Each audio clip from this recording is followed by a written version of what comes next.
Oui, le gîte est vieux, il a plus de 20 ans. Oui, bah ne venez pas. Allez, bon week-end Nicole. Et voilà comment se débarrasser de la belle-mère pour le week-end. Il a suffi de lui faire croire que le gîte était vintage, alors qu'en fait, il est hyper bien rénové. En fait, Carole, adhérer à Gîtes de France, c'est le meilleur moyen d'avoir un logement toujours au goût du jour. Effectivement, le réseau des Gîtes de France impose un recontrôle de nos structures tous les 5 ans.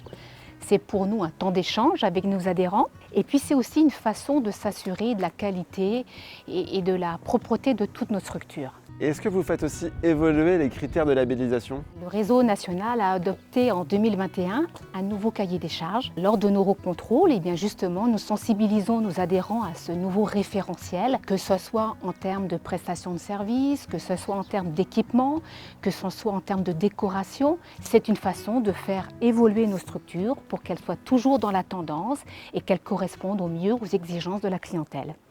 On est bien reçu chez vous, Patricia. Ça fait longtemps que vous êtes propriétaire de Gîtes de France? Depuis 2003, nous sommes agriculteurs en vaches laitières avec mon mari. Et cette maison s'est trouvée à vendre juste à côté de chez nous. On s'est dit pourquoi pas nous faire ouvrir un gîte. Nous avons appelé Carole au Gîte de France à Saint-Brieuc, qui gentiment nous a conseillé, s'est déplacée, est venu nous dire comment on pouvait faire avec cette maison, ce qu'on pouvait en dégager comme revenu.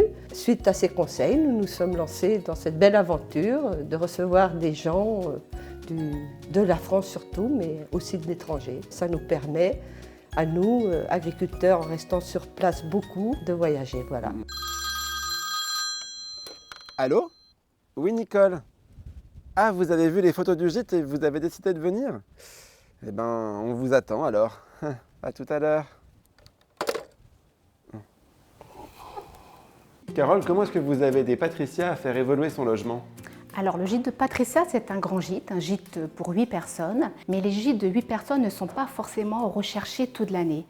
Donc je lui ai préconisé d'installer une chambre au rez-de-chaussée. Je lui ai conseillé de remplacer ses couvertures par des couettes, de mettre à disposition la Wi-Fi et de remplacer son téléviseur par un format plus grand, plus adapté à la capacité de la pièce.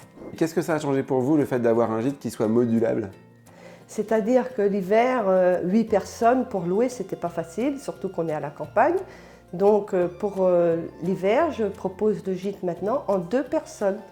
Et à l'avenir, il y aura un jacuzzi, une salle de bain. Comme ça, eh bien, sur le hors-saison, nous pourrons louer, j'espère, davantage. Ça me permet de mieux gérer sur toute l'année et d'avoir plus de revenus.